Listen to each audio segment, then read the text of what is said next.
What is going on, guys? Welcome to your 17th tutorial, and I actually just made this tutorial, but when I got done with it I accidentally hit delete at the end of it because I'm an idiot.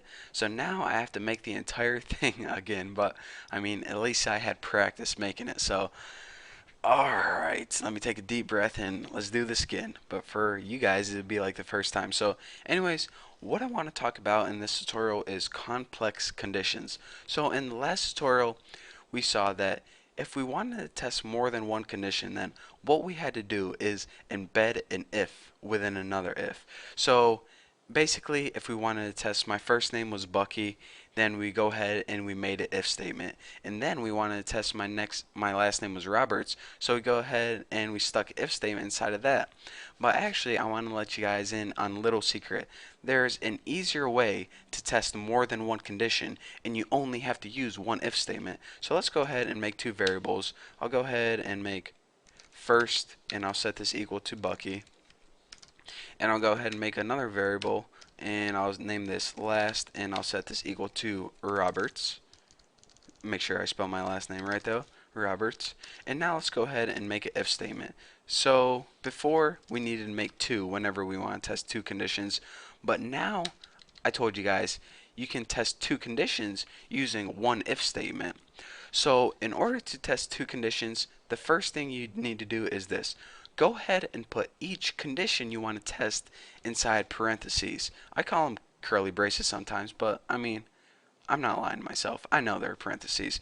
So the first thing I want to test is that first variable is equal to the name Bucky. And now go ahead and stick the next condition you want to test in parentheses. So now I want to test that that last variable is equal to my name Roberts. So Roberts. So you're saying, alright, that's simple enough. You have two conditions in here that you want to test. Simple enough, but you're not done yet. The last thing that you need to add is in between them, go ahead and above the 7 there's a key called ampersand. Go ahead and hit that twice. What this is going to tell JavaScript is, alright, you want to test this condition and you want to test this condition. And I'm only going to execute this code. Let's give it some code real quick to execute. Document, write, and write something stupid like, hey, good job, buddy, here's a cookie, whatever. I spelled every word with a typo, but it doesn't really matter. So anyways, like I was saying, whenever you use this special double ampersand, it means, alright, I know with one if statement you usually use one condition, but in this case scenario, you want to test this condition and this condition right now. And if they're both true, then I'm going to execute this bit of code right now. So let's go ahead and save it and refresh and see what we get. Hey, good job there, buddy, yada yada yada. So anyways, like I was saying, when you use the double ampersands, this needs to be true and this needs to be true. If one of them is false or if both of them is false, it's not going to run. So let's go ahead and change his first name to like Tommy, name my cousin, and go ahead and refresh it, and it's not going to work since one of those conditions was false. So that is how you test two or more conditions in a single if statement. And you're saying, alright, so how would I test three or four? Well, if you want to test more, then just go ahead, add more ampersands and another condition right here. Simple enough. So now that I told you guys about that special and, let's go ahead and delete this. And I want to teach you guys about another way that you can test complex conditions, and that's using the or. So let's go ahead and make a simple if, and let's go ahead and document write, whoa, wrong symbols there. Let's write bacon. It really doesn't matter what you write in there. And now, say you come across this scenario. Alright, I want to test two conditions, but only one of them needs to be true for me to execute the bit of code. For example, if your name is Bucky or if your last name is Roberts, the code is going to get executed. Not both conditions have to be true, but one or the other. Well, let's go ahead and I'll show you how to do that. Just like before, you go ahead and write your two conditions in here. If first is equal to Bucky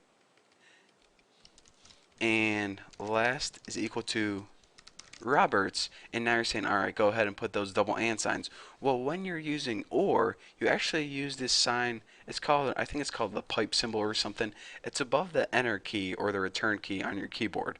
And I guarantee you just look there right now. So don't lie. I know you just looked there. You can't resist. So anyways, when we use the or sign, let's go ahead and run this and see what happens. It says bacon, but you're saying, all right, well, we said if first is equal to Bucky and first is actually equal to Tommy, so why would this run? The reason it ran is because this last name was indeed equal to Roberts. So again, only one of these conditions has to be true in order for this code to run. If both of them are false, if first one equals Tommy and last one equal Tom Hanks, then they're not going to be equal to Bucky or Roberts. So whenever you try to go and run this, nothing happens. So again, with or, either this one has to be true or this one has to be true. And if they're both true, Tommy and Hanks, it's going to run.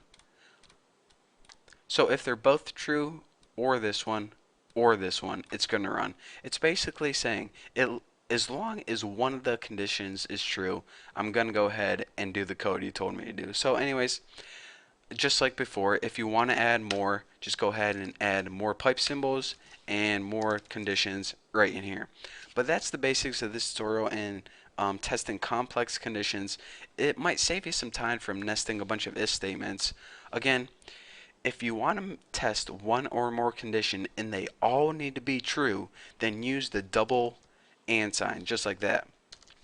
If you want to test two or more conditions and only one of them needs to be true, then go ahead and use those or signs or pipes or whatever the heck you call them, just like that.